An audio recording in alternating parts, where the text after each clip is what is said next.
Good morning, everybody. I'm delighted to be here today, and even more so delighted to see you here today. It's exciting because everybody in this room is either in a job and looking to change, they're not in a job and they want a job, or they're maybe going to set about a different type of role in their life. And one thing I've got to say is you can change at any time. So one of the messages today, whatever you want to do, whatever your dream is, think about it and find a plan to get there. Okay, so it's a nice small group, and I really will leave quite a few minutes for questions. So please, to get some interaction from you, don't leave here with a question. You know, if you've got one, please do ask. One thing I just want to do before I start is, could you just give me a show of hands if there's students here in the audience? Some students, good. People who are changing roles at the moment, maybe looking for new jobs. People who aren't working, okay. And people who are looking just for a change in their lives maybe as well. Okay, so a good balance of people in the audience. I've only got about 20 minutes to talk to you about this, so I've had to focus on some of the important things that are generalised, but please then ask individual questions, and when I finish we have all the career coaches outside who can help you as well. So, okay, so the heading is You're Hired, and from going through the interview skills today, I hope that you can go away with some information, tips and hints about how to be that person who's hired and not the person who walks out of the room and doesn't get the phone call. So my name's Deirdre Dowling, and I'm an interview coach and career coach. I worked in ICT for one of the big blue corporations, IBM, for many years as a learning consultant, project manager and coach. My background has been in operations, in digital sales, working in technology, and since I left there I've been working in all different sectors. I've helped people get roles in the HSE, pharmaceuticals, ICT, banking, retail. I'm currently working with somebody in the bloodstock industry. So it's an awful lot about techniques and methodology that I work with people. So your background and your skills, for a lot of you, for everyone, in fact, they're transferable. So that's something as well I want to get across to you today. As well as CV and interview skills, I help with promotion boards and presentations. Some of you in maybe larger corporations are going for promotions and need to be prepared onto how to present yourself in front of a panel. And that's very much similar to some of the interviews as well. In the public sector, there's panel interviews where you're being interviewed by a group and are giving presentations. Career change, as I said, you can change at any time, absolutely any time in your life.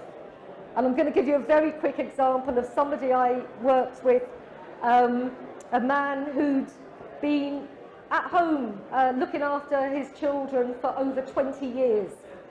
When the children went to school and left school, he found himself in a situation where he really felt he didn't know what to do with himself. So I worked with him as his coach to talk about what his options were. One of the things that he had that many other people didn't have was years of life experience, absolutely years of it in different roles. So what we worked on was looking at what interests him, because there's a time in your life that you want to do something that actually interests you, instead of being in a role that you're just ticking boxes every day getting into work. So I worked with him on what was interesting to him. He'd left school at 15, had no academic qualifications, so there had to be a few steps going in that direction. He enrolled at Maynooth College to do a certificate in drug addiction, and in the meantime started doing some working for non-profit organisations as a volunteer. Now, I'll just say this here as well, when you're looking for roles, see if you've got a chance to volunteer with anyone. If you're at that stage that you're in between Start thinking about where you can volunteer, where you can get something on your CV that will make you even more impressive, okay? From there, he got his certificate, and by the end of the certificate, he'd also had a year's experience in volunteering. He's now working for the Peter McVerry Trust on a full-time role as a project leader. That is something that where he came from was just unimaginable. So I give that as an example. There is always time to change and grow. Okay, he started that role the week after his 60th birthday. So it is never too late to change, okay? Students, I saw a few students put their hands up. You know, it's great.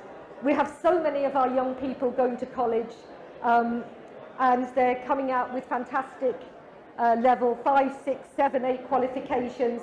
But for some of them, what is it that I do now? You've got the great qualification, but what is it that I do now? So I work with students on helping them to identify, again, your interests. Say if you can get a job with interests, that's what you want to do.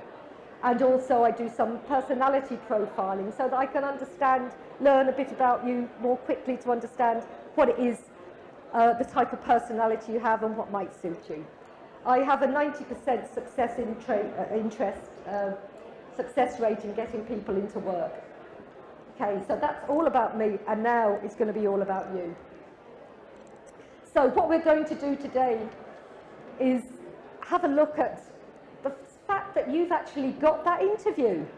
Oh my God, that's fantastic. You're in the door. What does that mean? It means you deserve to be there. It means you're in with a chance. So the first thing that you've done is you've got your CV spot on, so that you've been called in for interviews, because that's the first step. Get the CV. There's lots of help everywhere for you to get your CV right, and it's all about bringing out the personality. Now we've got another speaker later on who's going to help you with that. So for now, we're moving on to the second step, that you're standing in front, you've got the interview, you've got the call, you've got all the excitement going on. So you know now that they want you, they want to hear about you. So now it's going to be up to you to start working on yourself to see what you can do to make the best impression when you get to the interview. So what I'm going to go through with you is I'm going to talk about how you impress people, how you prepare for your interview, what sort of questions you should ask, and what are, more importantly, are the questions that are going to be asked by the interviewer. And then tips on what you should look like going for an interview. And that all depends on different factors. Okay. Your CVs and cover letter. So when you're preparing, you need to know your CV inside out and your cover letter. Don't have read it a couple of weeks ago, sent it all in and forgotten about it. This is your chance to really know what you're talking about. When you're trying to impress somebody, they need to know about your knowledge. And if you haven't got the knowledge about your CV and cover letter, then you're going to be on the back foot to start with. So spend time going over your CV and cover letter, the one that's sent to them. Make sure you get the right one. Because I know at the moment there's so many different ways of applying for roles. You've got so much going on online. You've got letters going in, you've got cover letters, you've got application forms that don't have a cover letter. So make sure that when you're going for the interviews that you, I know it sounds silly, but some people don't. Make sure you know the job you're going for, the absolute inside out of the job. What is the role? What is the role about? Do you really know it? I'm not talking about reading this once or twice. I'm talking about studying it. When you're going for an interview, you're whole for a couple of weeks at least before, and it just depends on the timing of the notice you're getting for the interview. But you want to make your job preparing for that interview. So you're going to be looking at it every day and practicing every day. The organisation. You need to know the organisation that you're going to. What problems do they have? Have a look on their website. Get to know all about them. Look up anything else you can on just Googling anything about the organisation. Are they doing well? Are they, you know, what's their profits? Where do they stand? Are they an organisation that you really want to be part of? Don't forget, you're going there to be interviewed by them as well as you interviewing them. So it's a two-way thing. Look at the organisation, look at their mission statements, look at their values, look at their turnover, look where they are. So many of our organisations, thank goodness in Ireland today, are global organisations. Look outside of what they're just doing in Ireland. Have an idea of what they're like elsewhere as well and how they're performing. And that applies to every type of organisation you apply for, even to the one-man sole traders these days. Everybody needs to have a website up there. So wherever you're going for your interview, do your research on it. Take a look at the person who's interviewing you. Who are they? Who are these people? Where do they come from? What's their background? What could you have in common with them? Or if they're from a marketing background, how do you know, what experience that you have that you could bring to talk to them about? We've got LinkedIn, we've got Facebook. Any search engine will pop up the name of the person in the position that you're going for an interview in. So do your research. Make sure you know who's going to be there. If you're not sure, if on the interview letter or the call you're just told that, you know, just arrive at such and such a time and they haven't filled you in with this information, pick up the phone. Pick up the phone to the company and ask them, could you please tell me who's going to be interviewing me? Because the more information that you have to hand, the more effective you can be when you get into the room. So those are just a few things about beginning your preparation. So the dress code. It depends completely in the type of business you're going to have your interview with. You know very well that if you're going to an office role, a real office-based role, you're going to wear smart clothes. One tip I would give you is to whatever organisation it is you're going to, go to the location, look at the employees going in and out, see what they wear. What's the trend in there? What's the culture in there? I mean, when you're going to Google and Facebook and any of these hip companies, you know, take a look at the people who are going in and out, which doesn't in any way mean that you don't go fully prepared and dressed professionally. But get an idea of what professionalism is in that organisation. You know, when you're going for a role maybe for sole traders, for small companies, mechanics, engineering, you know, just go and see what it's like. Get a feel of it from the outside. If you know anyone in the organisation, give them a call. Find out as much as you can before you cross that door. When you're fully prepared and you're almost going there, make sure that you check out where the location is, okay? Exactly where it is. Go there first. Go there when it's busy. If it's a central London location, and especially if you're driving, don't take a chance. Be there. I would say be outside at least a half an hour beforehand. Don't go in until about 10 minutes beforehand, because for lots of interviewers, they have people coming and going all day. They're on a tight time schedule, and to be honest, they're not sure what to do with you if you turn up half an hour early in the office. So, but make sure you get to the area, and you know, then walk in the door about 10 minutes beforehand. At that stage, you've got another chance to have a look around, see what they've got on the walls, you know, if they've got awards up, you know, take in the feeling, chat to the receptionist, you know, relate to people, make a connection if you can in there. So that's your preparation on that side of it. And this is actually before you've even got in the door, okay? And we've got lots and more to talk about as well now. But information, to know about the organisation, to know about the people, to know what their aims are, to find out about the person who's interviewing you. And don't ever be afraid about ringing up reception and asking, you know, who is the head of that? Do you know you know, who would be interviewing me. It's quite natural to do that. So don't be put off by fear of, God, will it look as though I'm too keen? It's looking as though you are keen, because if you weren't keen, you wouldn't have applied for the job. So that's another way to look at it.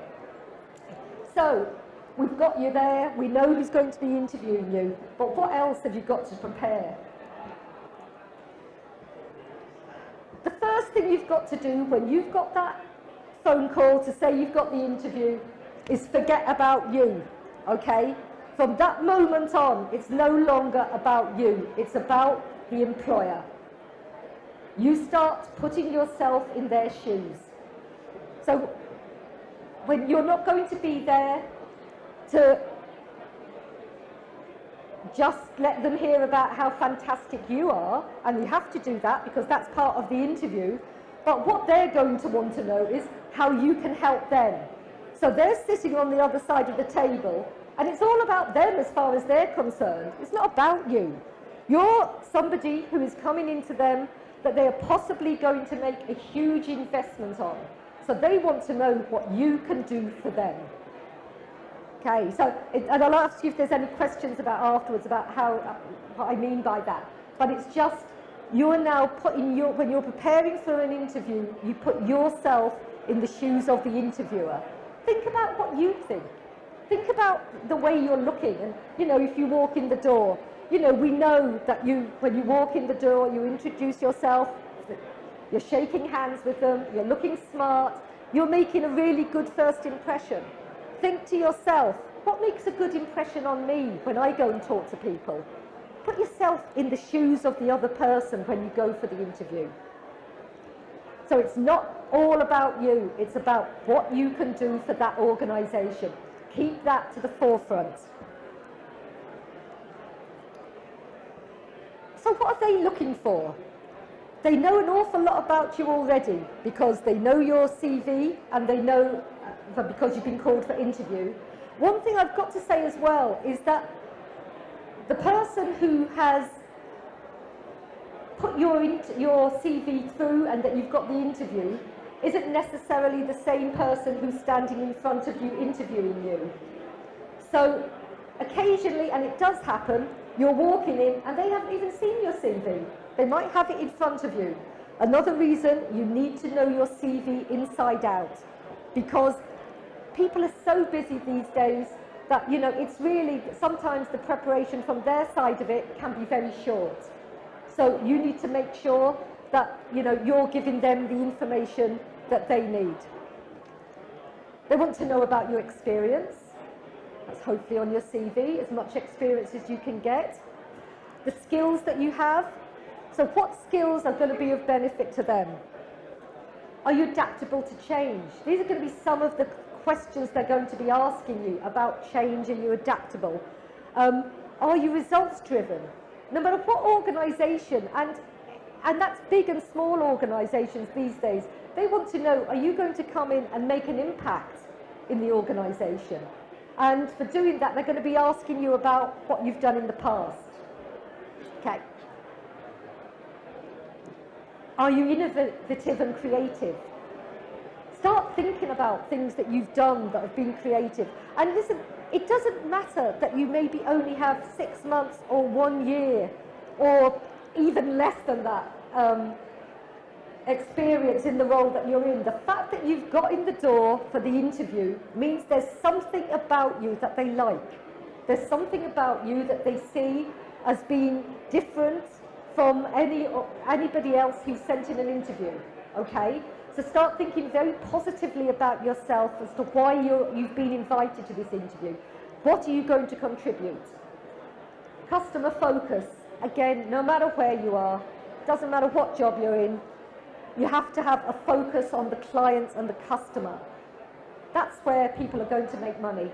That's what organisations are about.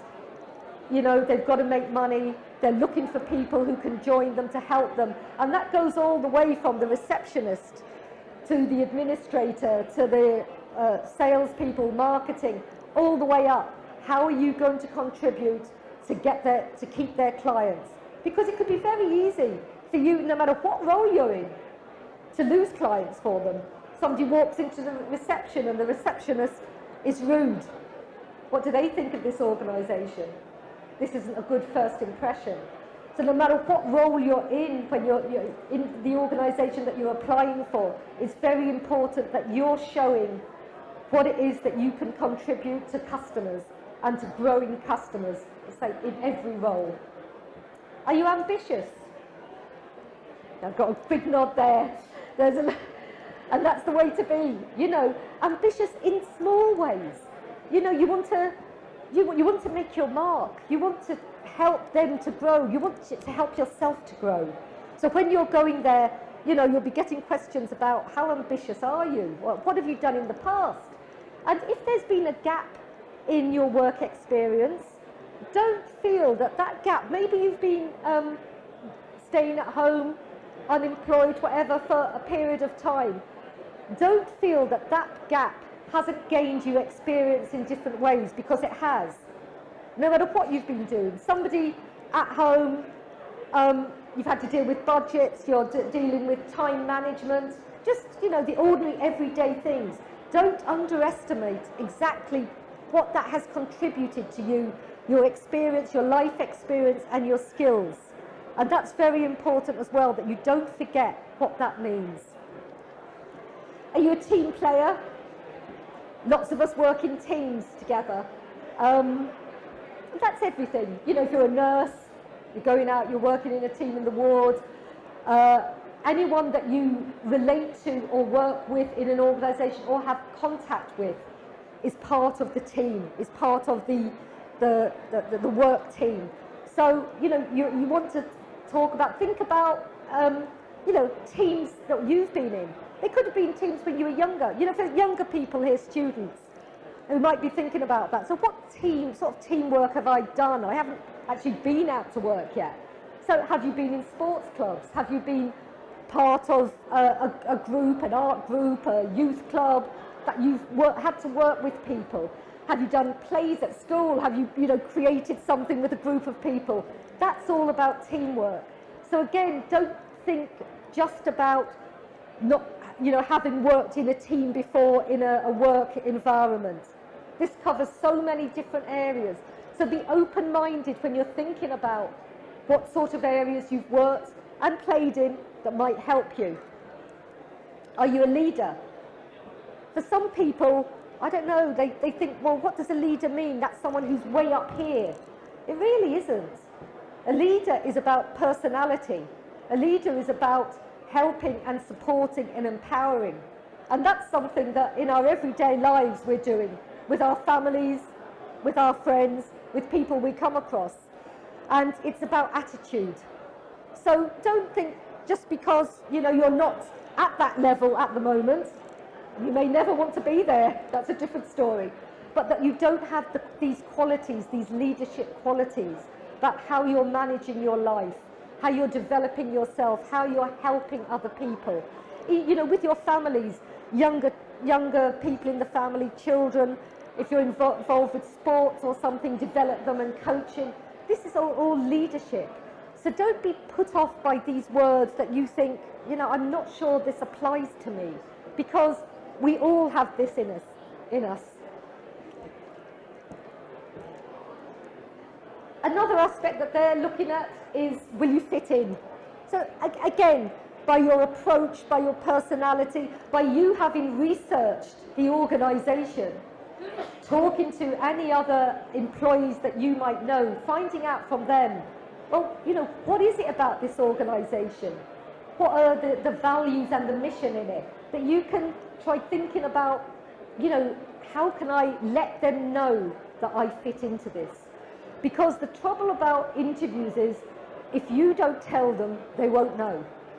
You can't make assumptions that they'll understand what I mean about, because I did this, you know, so I was in charge of that. But what does it actually mean? That's the important thing. So never make assumptions that they know until you tell them, okay? Most of the interviews that are being held today, they aren't exclusively the ones, because there's, for maybe internships, you might go to assessment centres that would be completely different. A lot of students do this. but the one that's the most popular today is competency-based interviews. So I'm going to do some work with you on that now as to how you handle these interviews and prepare best for them. So by competency-based, what it really means is, have you done this before? Okay, that's what it means. What experience do you have in doing this type of work? And the questions are going to be based around, tell me about a time when. They'll ask that in different formats, but it's all the same thing. You know, let me know when you actually did something like this. And the important thing, listen to the question, right? Really listen to the question. Ask them to repeat the question. There's no downside to asking them to repeat the question if you haven't heard it properly. There is a downside if you've made an assumption about what the question is and you're running off in yarns for half an hour about something that wasn't relevant at all. Okay?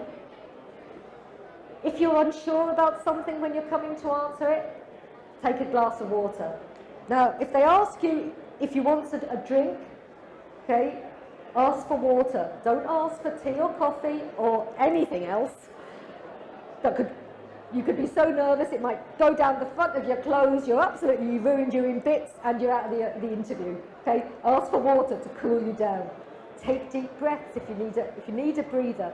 And don't forget, when you're being asked questions, your mind is working so quickly. You're really getting there. But you believe that this is actually taking you quite a lot of time, and it isn't. Take your time. Have a breather. Have a glass of water to give yourself time to really digest what the question is. And keep focusing on what the question is and what do you think they want to hear from me about that answer. So when you're doing that, you're going to be talking about your achievements. And you will have had lots of achievements. No matter what you've been doing in the past, you have got achievements that you can talk about. And these are going to come out. The technique that's worked, and there's different versions of this, but the one that I'm going to talk to you about today is the STAR technique. So this is really about you telling a story. The S is for the situation, T is for the task, A is for action, and R is for result. So what you're going to go through in your mind, no matter what the question is what was the situation that I was in? So they want you to tell them about your experience. So if the question is, have you come across a time that you have difficulties with another employee, with a team member? Have you had to overcome challenges? Have you had some objections that you've had to negotiate with people about? Any of these questions, get in your mind a sort of methodology, a way of answering them. Think about the situation. So when you're telling the story, set the scene. You know, well, the story was, I was working in A, B, and C, and there was an issue with whatever. Then you're going to describe the task and the purpose of your task. So, for example, what I needed to do was I needed to meet with somebody to negotiate an area or a project that hadn't been going very well, okay? So you've got a bit of the story coming here, and then you've got the action. So the action is, what did I actually do? How did you put it in place? What was your thought process? Employers are looking for, how do you think?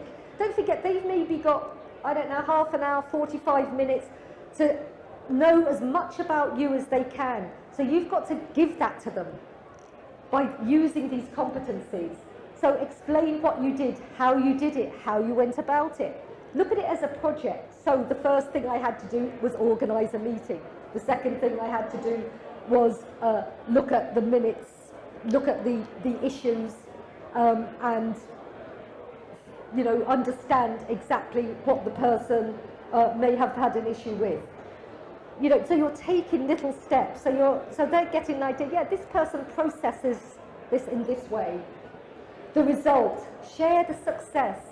A lot of people, when they've had the interview and finished the question, they didn't actually tell anybody, well, what did that mean? What was the result of what I did? Well, the result could have been that the negotiations went forward and everybody was happy. The result could have been that because of the action I took, I increased sales by 20%. It could have been that I changed a process and that this meant that customer satisfaction went up. And I'm talking about, when I talk about this, this is, you know, in whatever role you're in. I'll just go back to the reception role. You know, it could be that you're talking about an area that you worked in. You saw that when visitors come in, they're not being offered a seat. They're not being offered a cup of coffee. I put this in place. I made these changes. So these are all based on your experience, what you did. What have you changed? What was better? What was the result? So that's the STAR technique. So that one, if you can get that in your mind, when you start thinking about the possible questions that people might ask you, then that will give you a framework of answering it so that you're not flying off into the great unknown of waffle that can lead you to telling lovely stories that are completely irrelevant to the interviewer. There are millions of questions, okay, out there. So I've just chosen a few that we can just talk about for a minute now. Many organisations start with tell me about yourself. A little bit of that is to make you feel comfortable. It's just to ease the way for you to into the interview. But this is actually a crucial question that you can use to your advantage. Tell me about yourself. They're not talking about where you were born and, you know, where every hobby that you've ever had and every place in the world you've ever lived and everything. What do they really want to know? From that question, they want, or what you should be providing them with, is something relevant about the job that you're going for. So you're giving them, so tell me about yourself. Well, yeah, I've been, you know, dependent on where you are in your life. For a student, you could be, I graduated in whatever. For somebody with experience, you could talk about the first role you went into and built up. So you're giving a snapshot of where you are that is relevant to them. So don't forget, there's no you, it's about them. What is relevant to them? That's the snapshot you're giving. And that can be a really good question for you to get something out there that maybe you haven't put in your CV. You know how afterwards when you've sent the CV and you think, God, there was something missing then, I should have put this. That's an opportunity as well, in case it's something that they're not going to ask you a question about. So get it in there, anything relevant. What do you know about the organisation? Make sure you've done it. Make sure you've looked up as much as you can. Getting a job means putting the time in and working to get that job. It means how much do you really want it. Why do you want to work for us? Another good one. You know, why? Make sure you know why. Get a chance to speak to anyone who works there. What's it about? I mean, we all know, maybe you want to work for them because it's close by. Don't say that. Don't go there. You know, it doesn't matter why you really want to work for them. I'm not saying you're not in any way lying. What you're telling them is a reason that you want to work for them, that they would want you to work for them. You're getting mixed up here, you know what I mean though. So tell them about why you work for them. Why did you leave your last job? Or maybe gaps in your CV. You know, there's so many reasons that we do this. One, never put down your previous employer. You know, we parted the ways. I'd learned as much as I could learn. You could put in things like that. If you've been off travelling or you had time out, family time out, that's fine. Do not lie. Never, ever lie. You'll be caught.